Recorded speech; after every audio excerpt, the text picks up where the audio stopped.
ہرے بھرے اور سرسبز چمنزاروں اور چراگاہوں میں مختلف قسم کے حیوانات بہت ہی مفاہمت اور پیار و محبت سے زندگی گزار رہے تھے۔ ایک دن ایک ظالم شیر نے اس پرسکون چمنزار کو اپنے قبضے میں لے لیا۔ اب کیا تھا؟ حیوانوں کی زندگی جہنم بن گئی۔ ان کی زندگیاں خوف و ہراس میں گزر رہی تھیں۔ شیر ہر روز ان میں سے ایک جانور کو کھا جاتا۔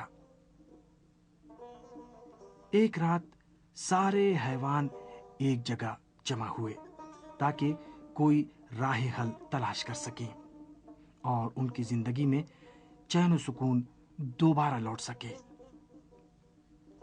سبھی جانور کافی دیر تک کسی راہ حل تک پہنچنے کے لیے آپس میں صلاح و مشورہ کرتے رہے اور آخر میں ایک بوڑھے خرگوش نے اپنی بات شروع کی۔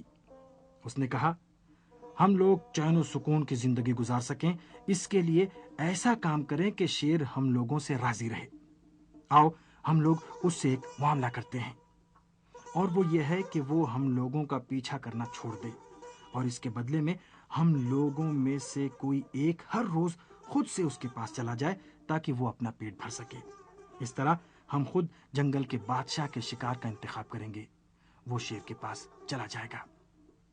سبھی جانوروں نے اس بوڑھے خرگوش کی تجویز مان لی، اور ان میں جو زیادہ سمجھدار تھے وہ مذاکرات کے لیے شیر کے پاس اس کی کچھار میں پہنچ گئے اور اس سے کہا، اے بادشاہ، ہم لوگوں نے یہ فیصلہ کیا ہے کہ ہم میں سے کوئی ایک ہر روز خود آپ کے پاس آ جائے گا تاکہ اعلیٰ حضرت کو ہمارا شکار کرنے میں زحمت نہ ہو۔ شیر نے کہا، ٹھیک ہے، مجھے تم لوگوں کی بات منظور ہے، مگر اس سے تم لوگوں کو کیا فائدہ ہوگا؟ جانوروں نے جواب دیا، آپ جیسے عظیم سلطان کی خوشنودی ہی ہمارے لیے سب سے بڑا انعام ہوگا۔ اس کے علاوہ آپ دوسرے جانوروں کو چھوٹ دے دیں گے کہ وہ آزادانہ اپنے کام کاج میں مشغول رہیں۔ شیر کو ان جانوروں کی باتوں پر مکمل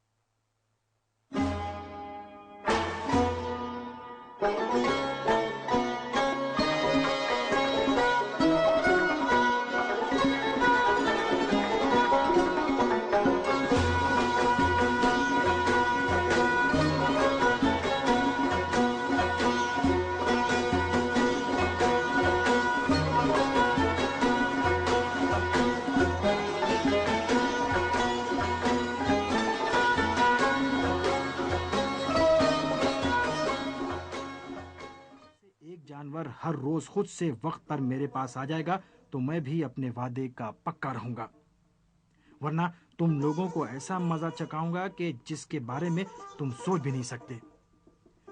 اس کے بعد سے ہر روز سبھی جانور ایک جگہ جمع ہوتے اور یہ طے کرتے کہ آج شیر کا شکار کون بنے گا۔ مرحلہ بہت ہی دردناک تھا، لیکن جانور بیچارے مرتے کیا نہ کرتے۔ انہوں نے یہ بات تو خود ہی کسی دباؤ میں آئے بغیر قبول کی تھی۔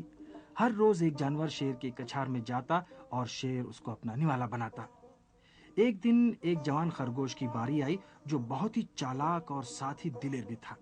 اس نے شیر کا شکار بننے سے انکار کر دیا۔ یہ سننا تھا کہ سبھی جانور اس کی سرزنش کرنے لگے اور کہنے لگے، اگر تم نہیں گئے تو تم نہیں جانتے کون سی بلا ہم لوگوں کے سروں پر آ جائے گی۔ اگر شیر کو اپنے شکار کے لیے انتظار کرنا پڑا تو وہ برہم ہو جائے گا اور اپنے سارے عہد و پیمان توڑ کر ہم پر ٹوٹ پڑے گا۔ لیکن خرگوش اپنے کو قربان کرنے پر تیار نہیں تھا۔ وہ ایسی ایسی باتیں کر رہا تھا کہ گویا شیر کو نیست و نابود کر دے گا۔ جوان خرگوش کی باتیں سن کر سارے جانور قہقہا مار کر ہنسنے لگے اور کہنے لگے، کیا بک رہے ہو؟ بڑے بڑے جانور اور ہاتھی تک تو اس شیر سے ڈرتے ہیں اور اپنا رستہ بدل دیتے ہیں، اور تم اس کا مقابلہ کرنے کی بات کرتے ہو؟ لیکن خرگوش نے اصرار کرتے ہوئے کہا کہ مجھے تھوڑا سا وقت دے دو، پھر تم لوگ دیکھنا کہ کس طرح اس ظلم سے تم سب کو آزاد کراتا ہوں۔ جانوروں نے پوچھا، وہ کس طرح سے؟ لیکن جوان خرگوش نے اپنا منصوبہ کسی کو نہیں بتایا۔ دوسری طرف شیر غصے اور بھوک سے دیوانہ ہوا جا رہا تھا۔ ایسا پہلی بار تھا جب اس کا شکار وقت پر نہیں پہنچا تھا۔ وہ اب سمجھ گیا تھا کہ جانوروں نے اپنا وعدہ توڑ دیا ہے۔ شیر نے فیصلہ کر لیا کہ اب جانوروں کو سبق سکھائے گا، لیکن خرگوش کسی جلد بازی کا مظاہرہ کیے بغیر بہت ہی اطمینان کے ساتھ شیر کے کچھار کے قریب پہنچا۔ جیسے ہی شیر نے خرگوش کو دیکھا، غصے میں بولا،